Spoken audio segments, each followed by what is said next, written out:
registration, we don't have to read. Well, I just shut the phone off.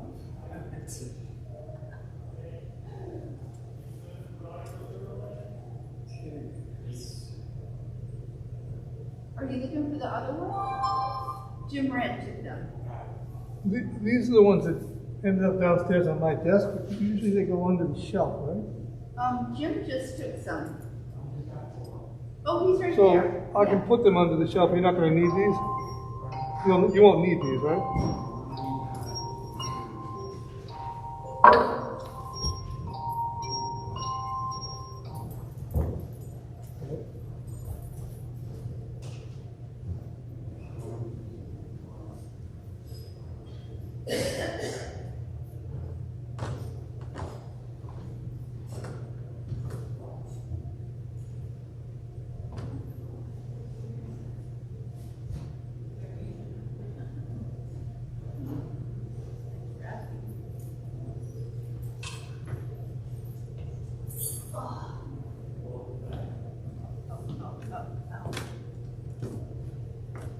Arthritis at not. I thought she broken knees. I can't really walk.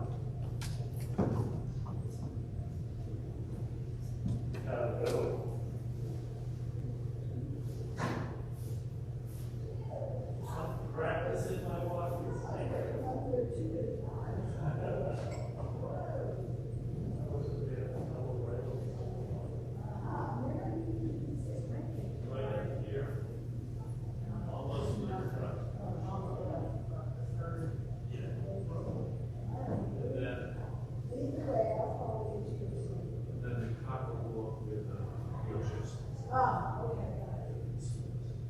Good to see you. I was getting very lazy watching. I don't think you'll be the only one.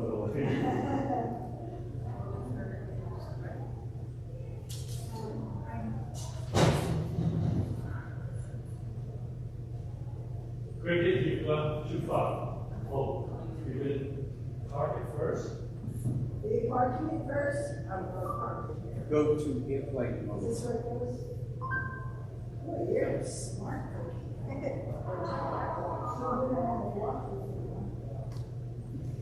That's a beautiful spot.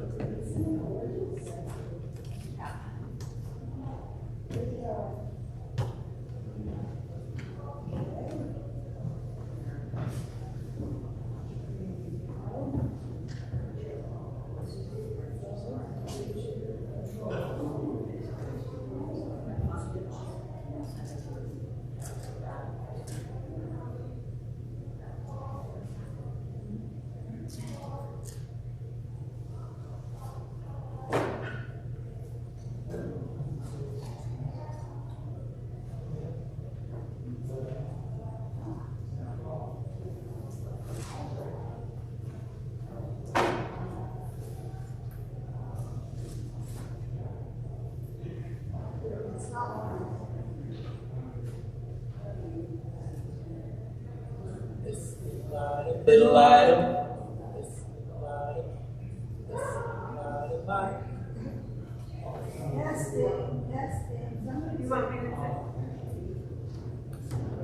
Good morning, Cricket.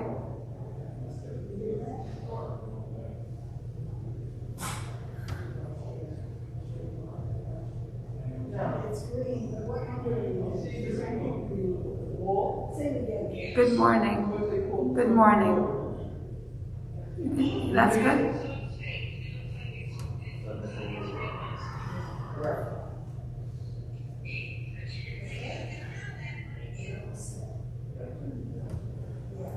Hey, Bruce, how are you?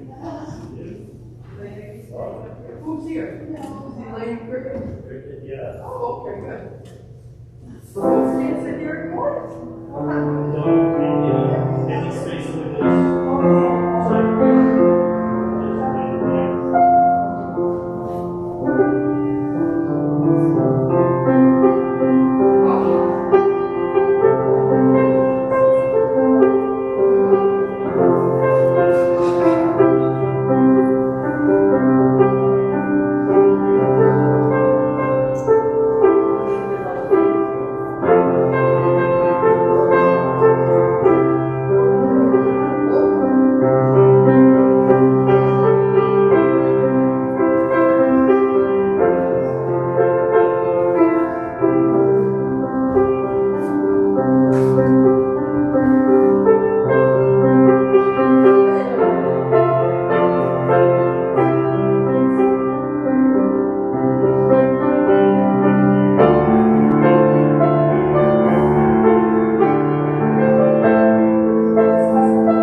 Good morning.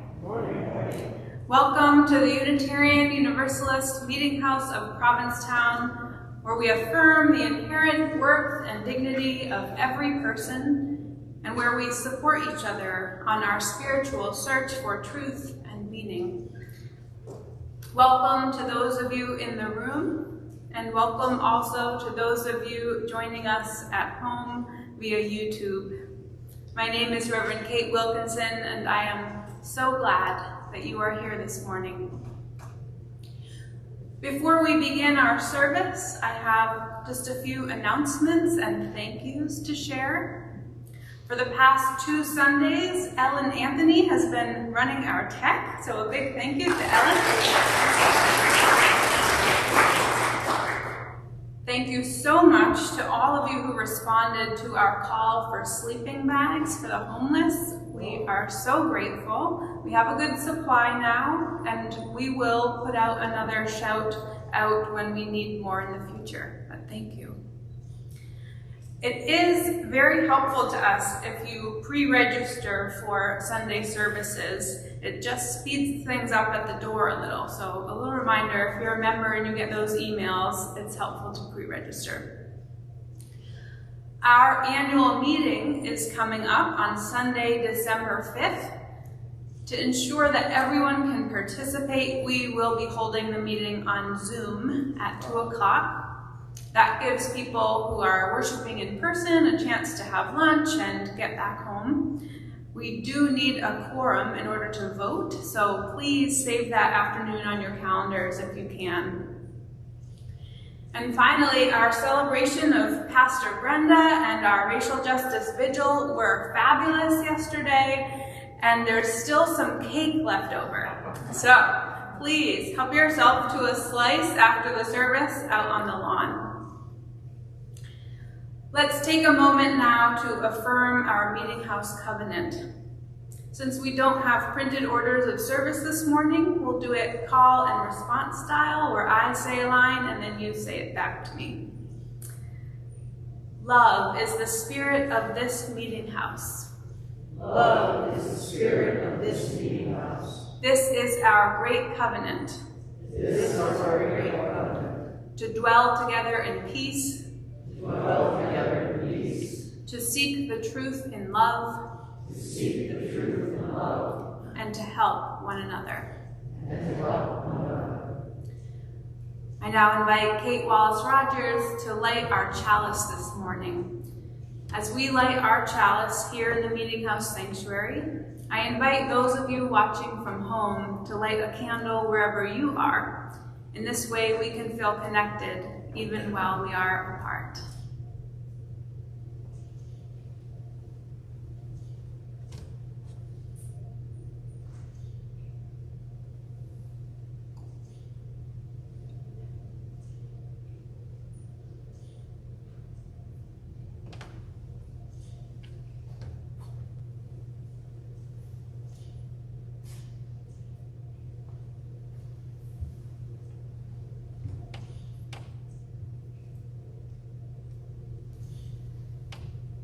These chalice lighting words are from Amoret Calloway. Enter with me the sacred space. Bring with you what is yours, a burdened heart, a joyous song, a wearied spirit, a seeking mind. Bring the gift of yourself to the altar. It is an honorable gift.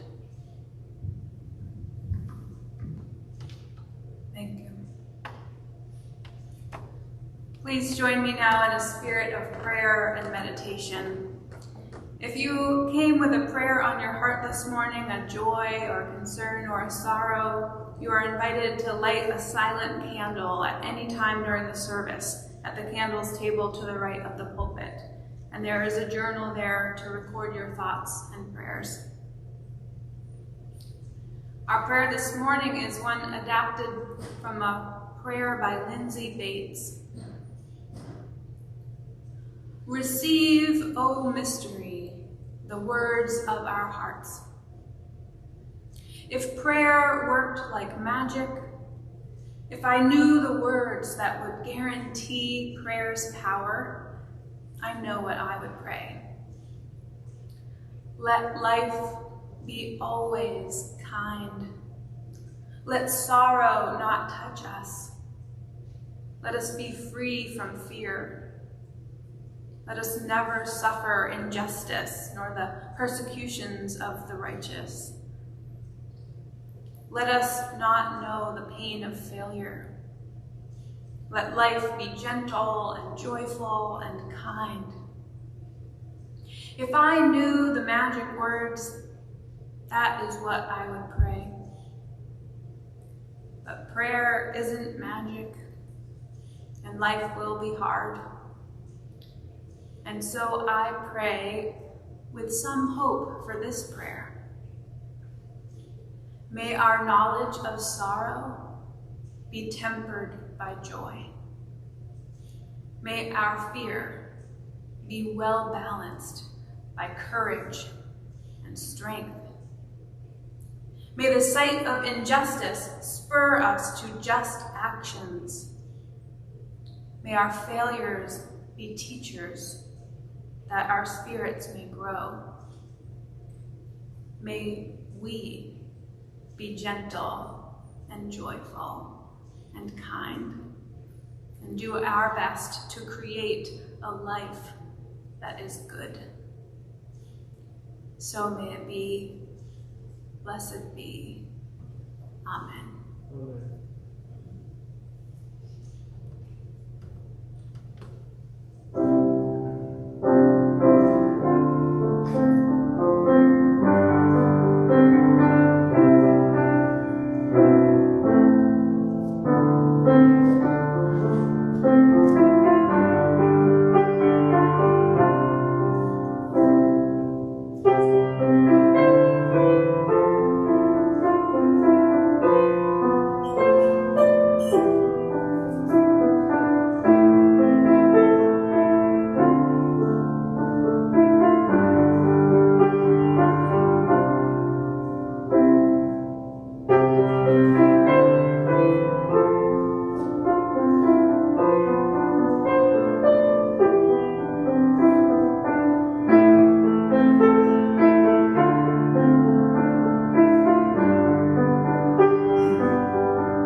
The reading that we share this morning is by Marianne Williamson.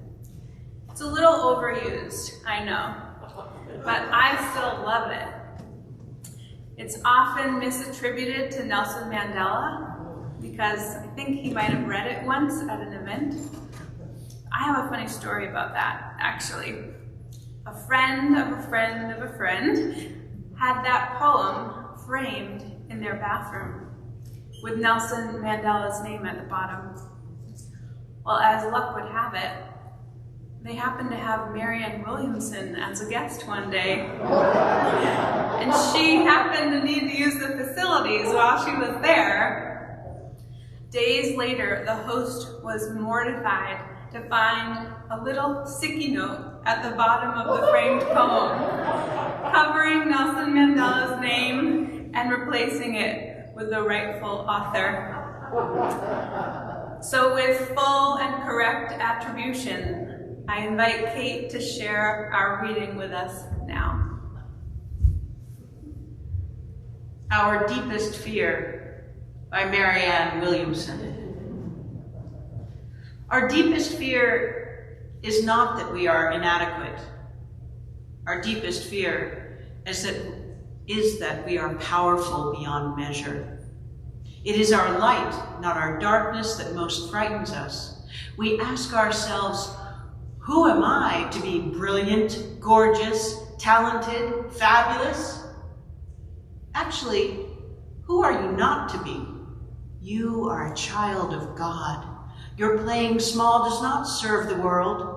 There is nothing enlightened about shrinking so that other people won't feel insecure around you. We are all meant to shine, as children do. We are born to make manifest the glory of God that is within us. It's not just in some of us, it's in everyone. And as we let our own light shine, we unconsciously give other people permission to do the same. As we are liberated from our own fear, our presence automatically liberates others.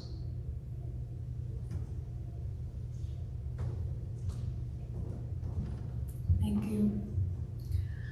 Now is the time in our service where we take a collection for the ongoing support of this meeting house and our shared ministry. As we enjoy a recorded song from Mary Apt and Peter Donnelly, our ushers will make their way to you. And those of you watching from home, we welcome your donations through PayPal or Venmo if those are services you can access. You can find that information on our website, uumh.org. On and off site, your gifts will now be gratefully received.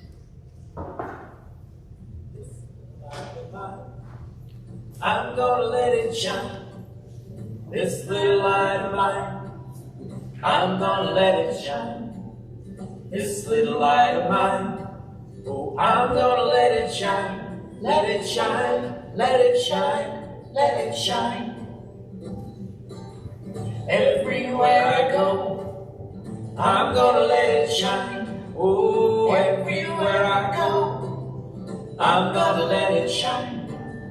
Everywhere I go, I'm gonna let it shine. Let it shine, let it shine, let it shine. Oh, down the road, I'm gonna let it shine. Oh, down the road, I'm gonna let it shine. Oh, down the road, I'm gonna let it shine. Let it shine, let it shine, let it shine. This little light of mine, I'm gonna let it shine. Oh, this little light of mine, I'm gonna let it shine. This little light of mine, I'm gonna let it shine. Let it shine, let it shine, let it shine. Oh yeah, this little light of mine, I'm gonna let it shine. This little light of mine, I'm gonna let it shine. This little light of mine, oh, I'm gonna let it shine. Let it shine, let it shine, let it shine. This little light of mine, I'm gonna let it shine. Oh, this little light of mine, I'm gonna let it shine.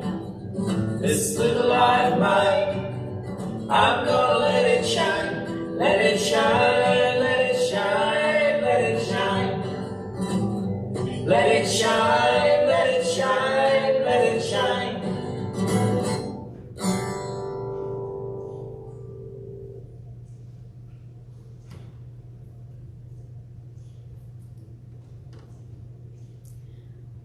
There is a saying that says, courage is fear that has said its prayers. So since we talked about fear last week, I thought today we'd talk a little bit about fear that has said its prayers. Let's talk about courage. Is courage being afraid of something and doing it anyway? Is it mastery of fear or absence of fear? Is it speaking up even though your voice is shaking? Is it getting up and trying again after failure? Is courage the same as bravery? Maybe it will help if we start by looking at the etymology of the word courage to find some clues. Courage is a heart word, Brene Brown writes. The root of the word courage is cor, the Latin word for heart. In one of its earliest forms, the word courage meant to speak one's mind by telling all one's heart. Over time, this definition has changed, and today we typically associate courage with heroic and brave deeds. But in my opinion, Brene says, this definition fails to recognize the inner strength and level of commitment required for us to actually speak honestly and openly about who we are and about our experiences, good and bad. Speaking from our hearts is what I think of as ordinary courage, she says.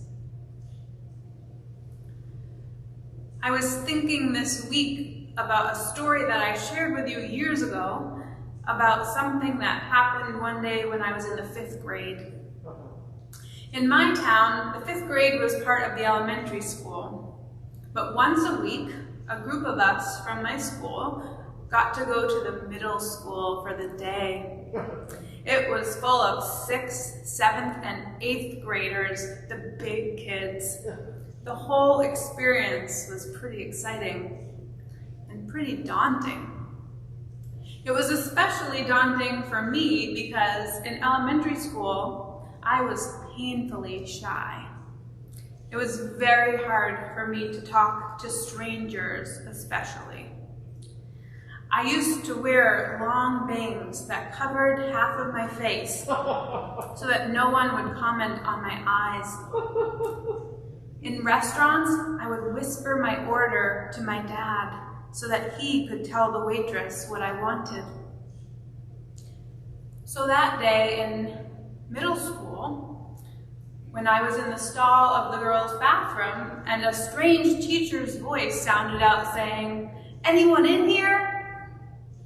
I didn't speak up. I was sure that one of the older girls who I had just seen washing their hands and spraying hairspray in front of the mirror would speak for me. I didn't say anything. And then the lights went out. And worse, I heard the click of a lock on the door. Now at the elementary school, the bathrooms were never closed. Had I known that this was a possibility, maybe I would have found the courage to pipe up when the teacher asked if anyone was in there. Maybe. Although I can think of several other situations when I knew that speaking up would be the best thing for me, and yet my fear stopped me. Now, luckily, whoever designed those bathroom door locks was smart enough to design them so that those on the inside could still get out. But it was a frightening number of minutes before I found my way to that door in the darkness. That pitch black middle school bathroom was my first lesson in the urgency of sharing my voice with the world. But it's one that I would have to learn over and over and over again. Now, fear can be a useful tool. Sometimes we should listen to our fears and heed them. They can warn us of danger. They can keep us out of trouble and lead us away from bad situations. But then there are those fears that are not saving us from any real danger. Fears that are disproportionate to what they are warning us away from. Fears that are getting in the way. Fears that are paralyzing and silencing us. Our challenge then is to sort through our fears. We need to put our fears through a sifter and let the unfounded ones fall through, or at least carry less weight. A life coach once gave me this advice. If you are both excited and scared about something, that is a sign that you should move forward. So maybe that's the key. What are you feeling along with the fear? What we have to remember is that when we allow our fear to limit our expression in the world, fear of rejection, fear of failure, fear of embarrassment, then we are denying the world something great. As that Marianne Williamson poem reminds us, it is a loss, not just for us, but for the world, when we play smaller than we are. In a letter to Agnes de Mille, Martha Graham, the famous dancer, once wrote, "There is a vitality, a life force, a quickening that is translated through you into action. And because there is only one of you in all time, this expression is unique. And if you block it, it will never exist through any other medium, and it will be lost. The world will not have it. It is not your business to determine how good it is, nor how valuable it is, nor how it compares with other expressions. It is your business to keep it yours clearly and directly, to keep the channel open. You do not even have to believe in yourself or your work. You have to keep open and aware directly to the urges that motivate you. Keep the channel open. When we give in to our fears, we close the channel. We limit how much of our unique gift we are sharing with the world. We shrink. And we get locked in the bathroom.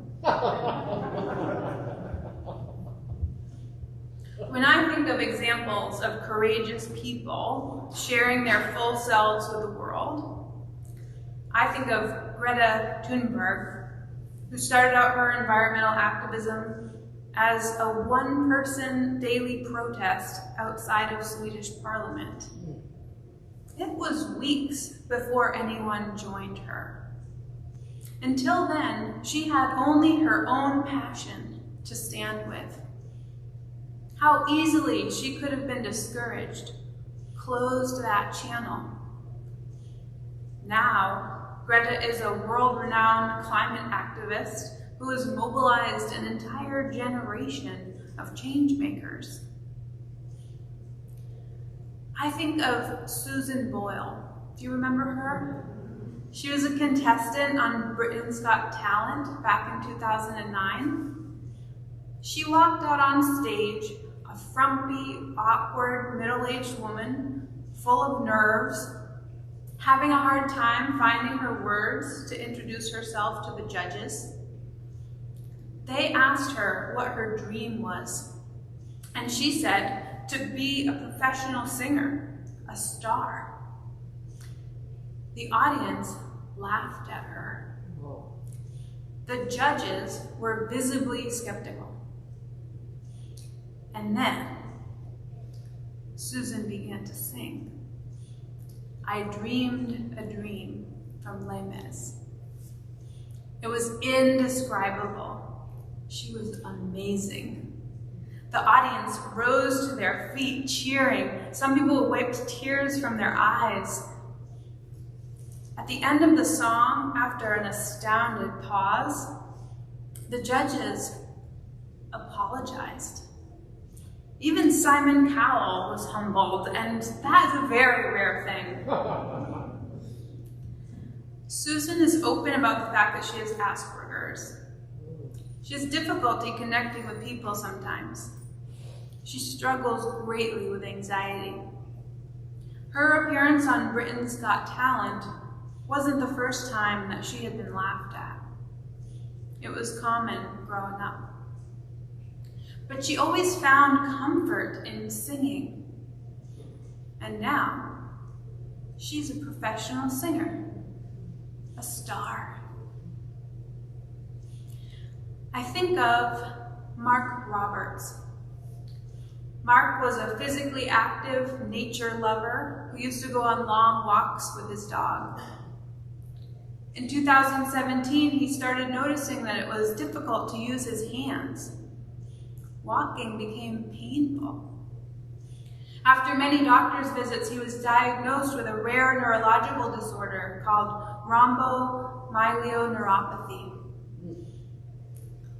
Weekly antibody treatments are slowing the progress of the disease, but walking is now nearly impossible.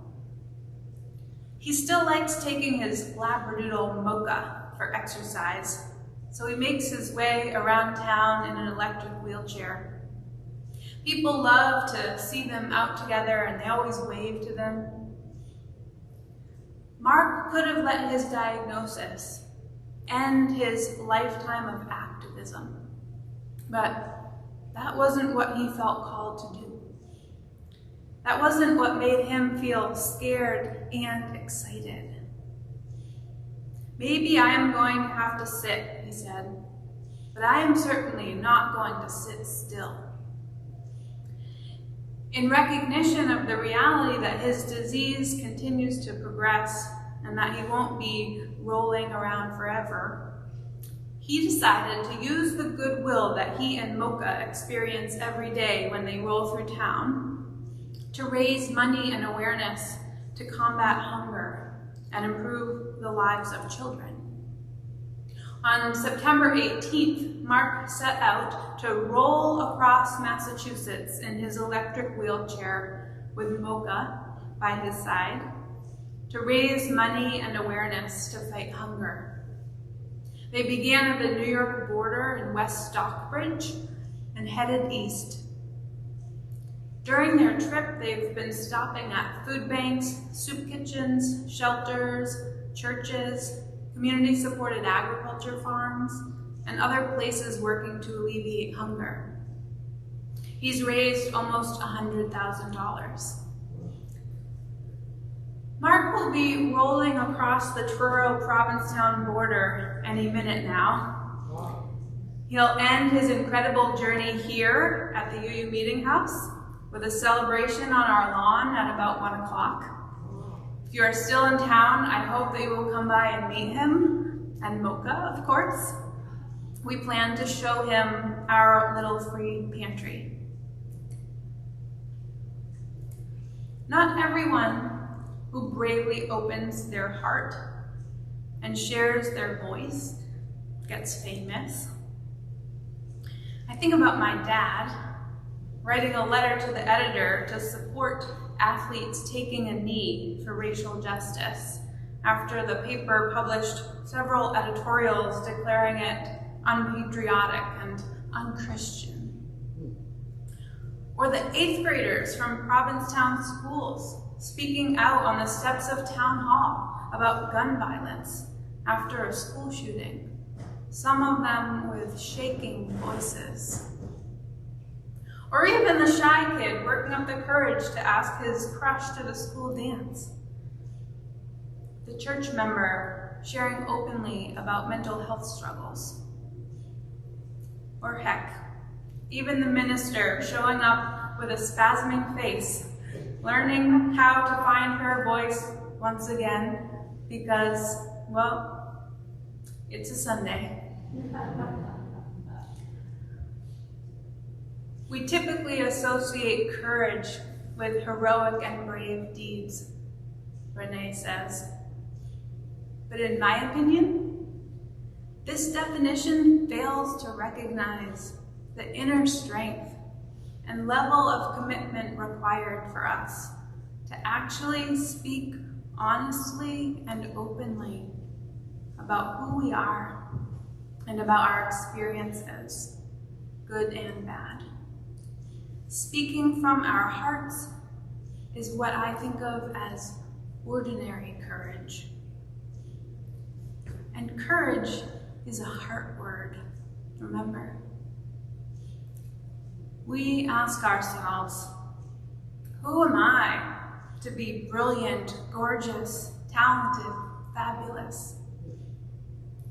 Actually, who are you not to be? Amen. And blessed be.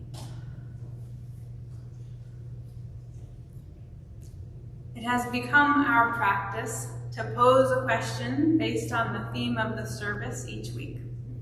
It can be a conversation starter out on the lawn over cake, or a topic of dinner conversation tonight. And if you'd like to delve a little deeper into this question, you can join us on Zoom Tuesday at 5 o'clock. Let us know if you need that link. Here is the question. Can you think of a time when you felt both scared and excited about something? Can you think of a time when you felt both scared and excited about something? I invite you to begin thinking about that as we listen to the postlude. When Brenda is done playing, I invite you to exit row by row, starting from the back of the sanctuary. And I thank you for joining us this morning. Go in peace.